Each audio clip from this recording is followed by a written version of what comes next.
mi ngona mi so mo troche bo wa o jere mi to ogbepo besusu gege penu po gigo lepo na Jihouéyèwé he na mi jo mi onlo bo mi na to nkan yi to o mi ma mi to me to he mi bio to jere me mi bio to Danieli si o Wéta me uta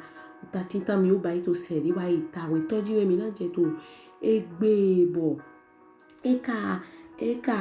yin o tande bo dite bo gona o nwe podo nuwi hola Jihouéyèwé ton lepo de nto hiya to yo vo gbe me nwe mo yivo de so wa we ma gungbe ton me bibeli gungbe ton me de so mo yi lo so gbon vo bo gona dona na ma podo mi po do fonu e mo yi fonu en ka so do na ma bo ma hiya shiba na te bo na detana na do kwesina to klin me bo e china mi do o gunule pataki mi ho gon to le mi na mo dona de yi he gofla titengbe so o ho ta he lo me to yo ta lo yi ho ta re e na nwe yi se no bo na so na nwe ma yi se no o kana wa he ma yi se no lezo yi se no kele dide Jihouéyèwé mi to juro bo o inya pati tanto o tawe tolo me ndetana bo yirodo eheyin ale Jihouéyèwé ton abi Lulu Jihouéyèwé ton he zin kan zizi gbèto le ton eta utu ndetana o nwe o Lulu Jihouéyèwé ton he do zinzin kan zizi gbèto le ton we ba ya to kan yo de frero Jihouéyèwé ma ga gbèto ni na we kana jogbon Jihouéyèwé na do lu abi huchi lo we na we rote Jihouéyèwé ma hundu ne e ma do ando ro mo ehe o bo ma do ro mo ntoli ndewe bo fi mi je lo e na yewe ni mi pon eyin Wéta uta wéto otan Danieli ton lo me bina moro Aholu dewe o Jihouéyèwé na bo ku dro ne bu korozo mi o hia bo tumo na nu he ko eton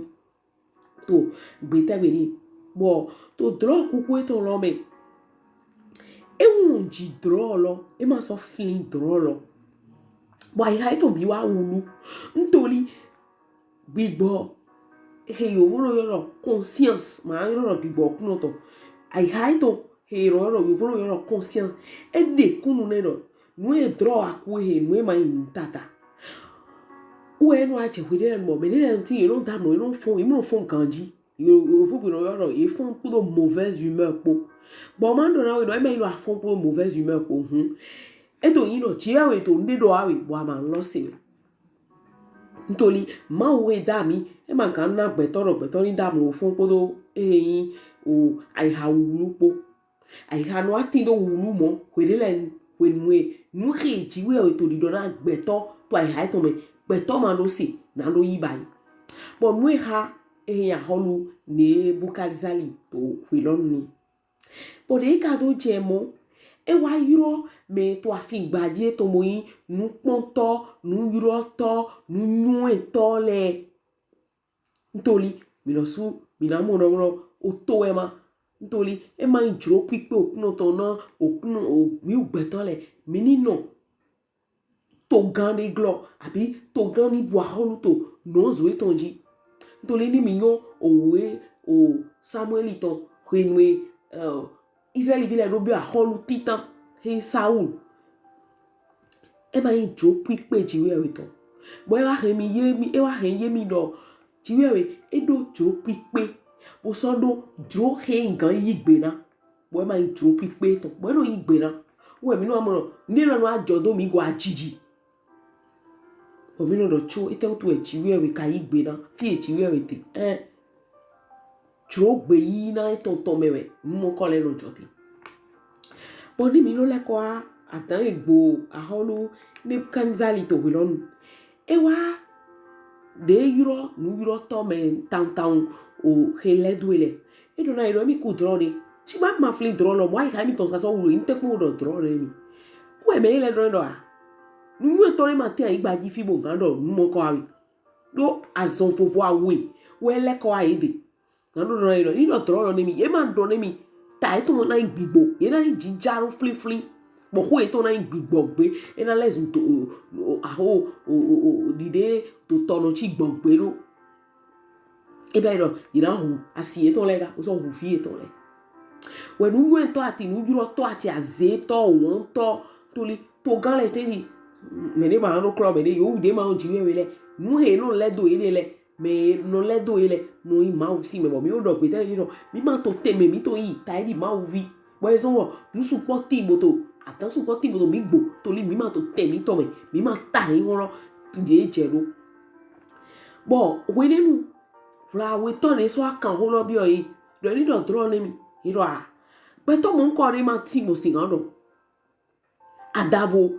gbèto he ta di yewe no ye ma do gbèto he ta di yewe no iro yewe le we si gan do si gba yewe mo nko le ma ti to ayi gba ji gba bo de pon ho lo ji wa do ha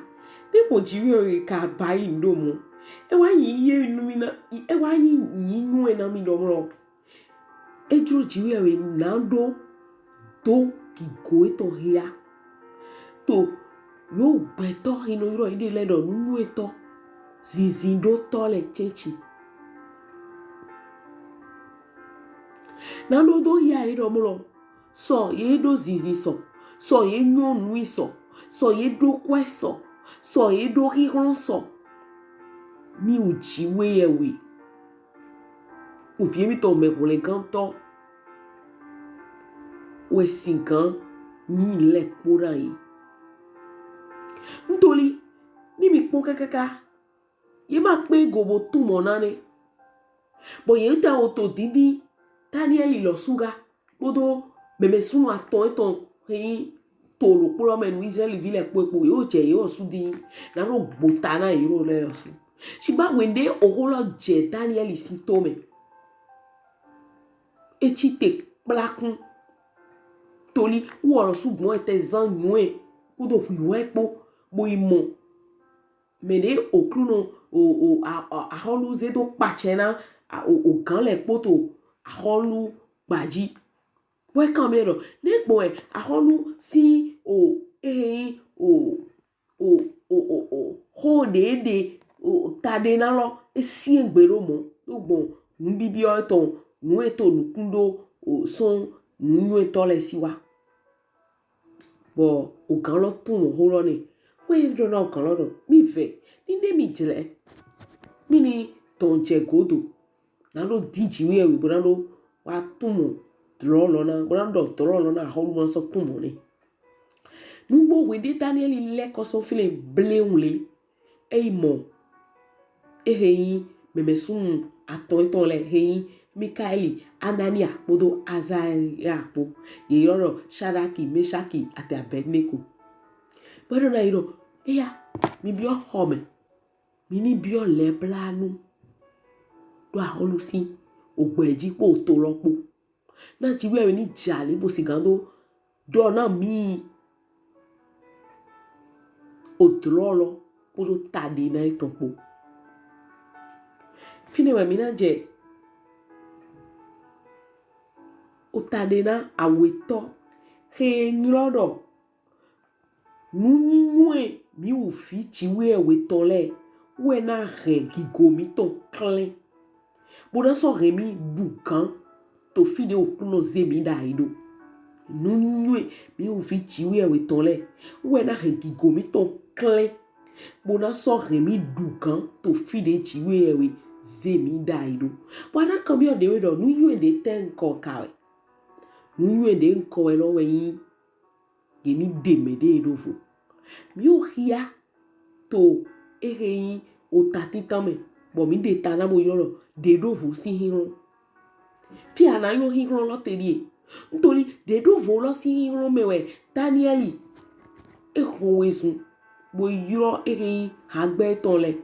lo yo sule ini de dovo na lo ti Jihouéyèwé mo ntori nde do na jo don when we nkan ti Jihouéyèwé mo to po me Jihouéyèwé na tu mo holo na yi but when we kana tu mo holo na yi ira mo Gigo yi tori Aholu do ni ye pe nkan tu mo dro lo ni mina na eni na supo we na so go eze daga shigba e ma tu mo mi mina ja e fli uwe ye me ko so honla bo tin Jihouéyèwé we no eto de we no Jihouéyèwé ade mi moto na Danieli bo tu mo lo ni heze e do dro lo ni so takaka wa afo bo dro lo to yin do Aholu ku dro we bo mo Eyin oyèwé de no zedo te de no yo aho alo cho mi ugunu le mi do yin ko de no yiro do ema inu mesen man kan yiro no mesen do yo fo gbe yiro do statue no ye pada yi bo yiro otalo etaidi Eyin o wura manyo boya gbebe to di do alo ayon gbeme akon lo yin de Eyin o Eyin ni no medevo awale lo suso yin ni no medevo afolomo yin no medevo bo aho fie no afo papa lo wayin o Eyin agile podo o campo bo imono wulude to fine bo numi mo ene lo we budodo Aholu bo e ma fli mo ma so do tade na ito shigba we no Danieli hode Jihouéyèwé na Danieli tolo bo so ne tade na bo we ne Danieli fie mi na mo ro de do vo si hi lo wes ne jomio bo esigando bio Gigo to Aholu gbaji to wenenu e wa ve Aholu o dédéwé pátápátá so de enyu tumo dro loto e do Aholu do nugbo Aholu me de ma ti to gbèto le me bo kan do rawi gbèto ri pe ma ti to ai gbaji fi bo kan tumo dro rawi shigba Jihouéyèwé de ti to lon e free do dro lo na mo so na mi tumo eton ni o talo re amono Eyin wura jelo su papa Aholu de ma tinto ai gbaji fi bo taidiwe nugbo de to hihia bo nje fiene lo ndo ye ka won to wewe me lo Aholu da ho to Aholu le pome we Solomonima we Gigo Oklunon to lo eheo Solomoni we ya Aholu he jiatokun bo mene ma jiatokun so e shigba Aholu he du gambo ma una hiro bo zedo aga to Aholu le pome we Nebukadnezari we Danieli doniro menema kan tu mo dororo shigba utalo he iwura ye lo suwe ntori ato homelo he bodo otode to achepipa to iglo to so ayi gba loji so we ho kaka iwezewe so angewaji kaka yi ohuwaji ato hehe mando block mando deku e ma mo hodi pe do gowe shigba Aholu de vode na wa e ma kan ba iso but de mo na wa wo na taidi gan we wo e na te sien taidi gan we bo na sien gbomele poji we de npon logic ka ndo ha me mi te diro jelo sien bo ya jele e ko ro Oklunon te jelo ri bo ene lo godo e ro Aholu a che pa de vode na so a che pa ni ro eye neto ro wulu na to wo me yina te pon na chai de le ro po nugbo ni mi pon akota mi to holan to Africa me podo Russie le depo mi na mo ro ye to ide chado po shigba numi mo lodo mo chado po alo wiwule he na ba ile de pepe ma kan no te bo so de pepe ma no te gbo zanu de na ton so fide ajiji me wa viva Eyin o kan dudu lo le po si a chepipa na viva ple po sudo but we ne Danieli tu mo dro lo na Aholu do mo Eyin mo pacha Aholu we do Aholu edo ya yini na Gigo Danieli ini zedaga ini ne ndagbe he toto ene mele ngbo isone bo sonne teme wa holo ini die teme ne do eyin asipo mi tonta to o hon me mi ton papa bo hon lo me papa we ye do Danieli alite we dukan shigba so de do e ayi to fle we dukan so e ma won eyin meme sun eton le he n to lo poro me nu po le bo akado gbe chese bi boya ayi meme sun de ayi meme yonde bo Jihouéyèwé jona zan e ma jan Zinzin na eyin o akunme kere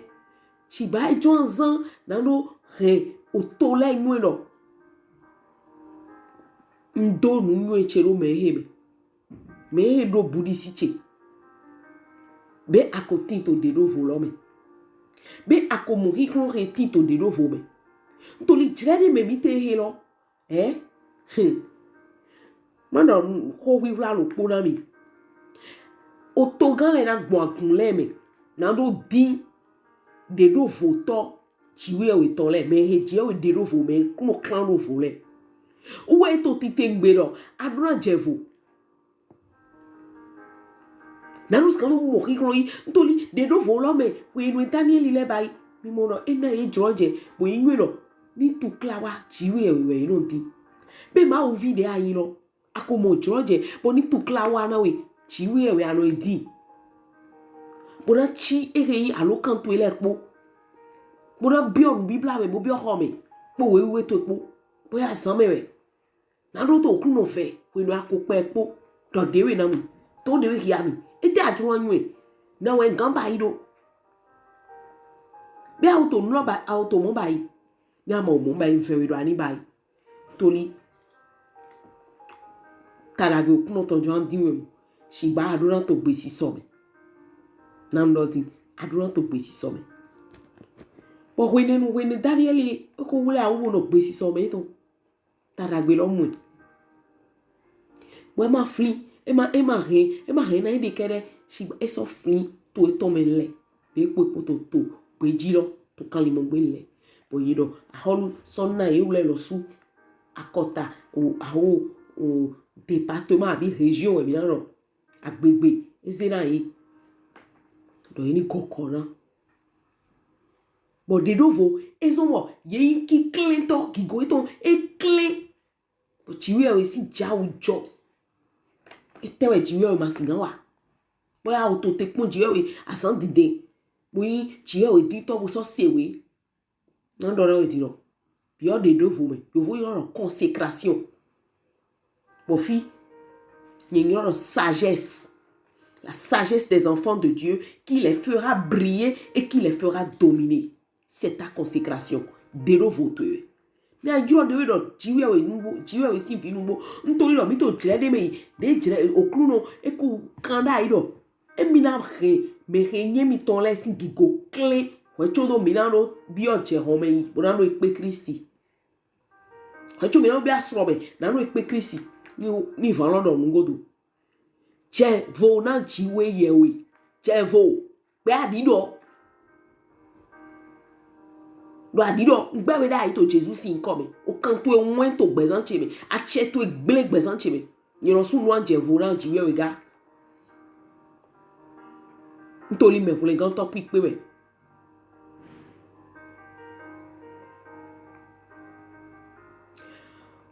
bo ete utu we mi karo eto ene le po bai me yin wana e ma ina Gigo mi to alo awi ni yewe toli so de no mo so bi ma moto file boy do o Danieli e dasi o vie ton le di ese de pleun bo 0 volant Jihouéyèwé somo e du vivi he ton son jire ne lo le me shiba e ma hota mona asudida asidida o fi chichi bon man e ma ino no dido e he o do mi e ma da si ba bi e ma da su ba he o we do mi ni dia hota lon ton je lu ko nu epo le po ina na mi pori e ma ka so na we nu epo le po lo an no hota lo me ko do bi we po o da Gigo pa na Jihouéyèwé to ri nu e wa le po eyan Bon, nan do regigo Jihouéyèwé ton jegbonu. Bon Danieli me où est-ce que Jihouéyèwé do to hele le bassin le po. Boy ka so Kinklan towé me boy tina mi ule lo so egbe di bo mi to hihia.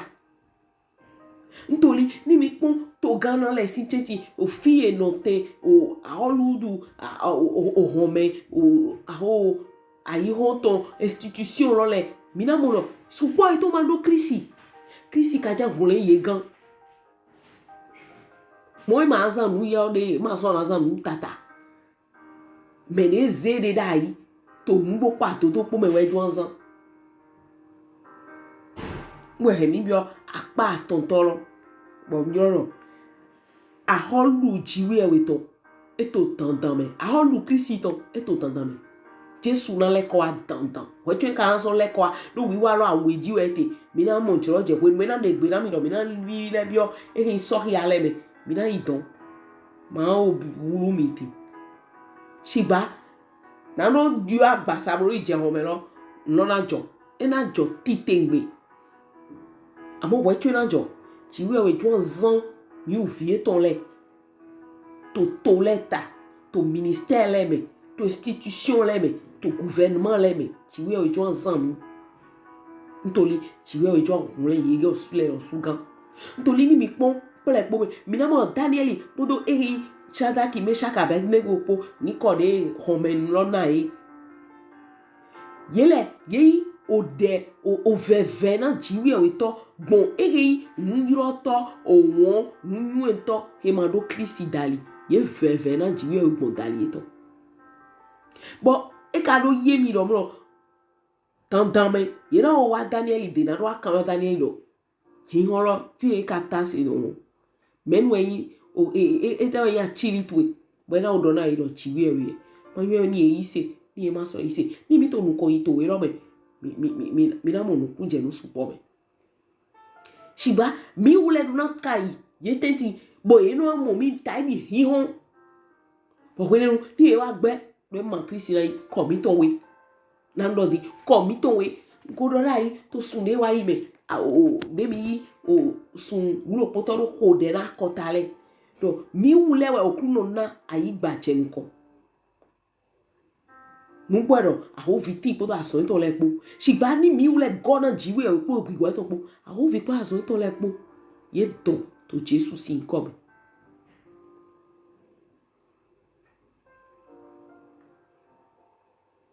bon yo voyo lo responsabilité ne lo de le ko ana mi do na wule bona toju bona zandi de jelu to mina mo Danieli e ma ino etu mo na e ma etu mo dro kele na honne e re dro lo wa flin me na Aholu e so tu mo na dro lo wa chu ene ro ba e veve na Jihouéyèwé o Jihouéyèwé do to nu hie do dro lo hie bo ye hula ye hule Eyin o nyroto o wonto azeto nuento nebukaiza to le ye hule ye son Eyin oku ajijisi moe Jihouéyèwé jo na yi mi ule lo suzo na do hule to kan supo la ga do gbe so me di na do ya so lo iwa de jero mo ya to gbe chese di bo ho endoro eto yiyewe shigba modo Christi amodo kan chicha ku Christi po bo ho de he po yen po oho edo gwa ihon ni dida bon oho nu floto eton dalio we na no subo na we na so iro da we na we do ni yewe nugbo ho de he po yen po Jihouéyèwé nse gbèto edivie bon mo do lele no tawé mando nyueni so de ndu akweso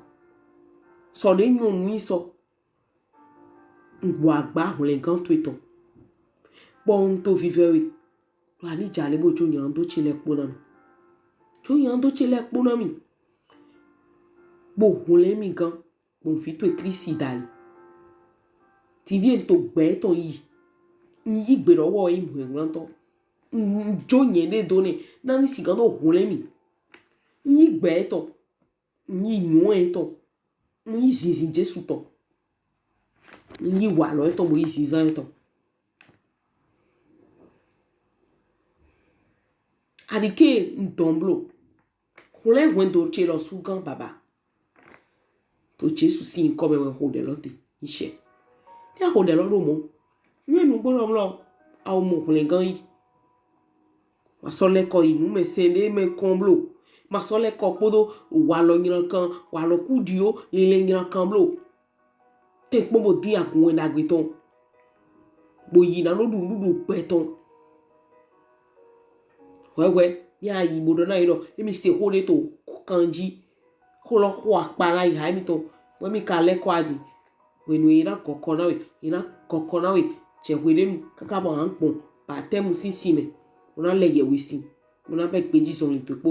chiwe opo mo wi yan ma so na we ni tu kla te wa wo wi yan we chiwe o ma anjo we do e mo jo itono re do bo na meme sunu meme nyonu he koto chiwe me Christi me bo mi he hihun o to mi ton bu mi ndomo Jesu do to ko to me pete edo do Eyin mi ka so he ton bu ete yin gan so les o ton lo no jewe mi boya mi o he ton mi ton bu nka cambio to sede wa imero adomo do ete isi gan lo na ton sigba yero poro je so do mwen Gigo na mi gbèto le ma Gigo na ye Jihouéyèwé ene boya mi o he ton mi ton bu e ma glo Jihouéyèwé na no na mi ton ne vo ne mo wan ha mi ton na mi ni hode baba to Jesu si nkome nse hotwe bo se lo mlo nkoto yeme shiba ndona inde dovo to u kari ren ton chebu nvewe le kona ton yoyo ade yeme no le nu ekusu ogbe to nyeme he koku ni fonwa be to Jesu si nkome hi hon wendo to me abi o come to abi akota to abi hagbe me to lu ko jire no mengo odo yi se to ni bu ni jo yi se to no ni le koson church ni ma so church bro hi hon le pupata nboaye ran to Jesu si nkome nboache to le pata to Jesu si nkome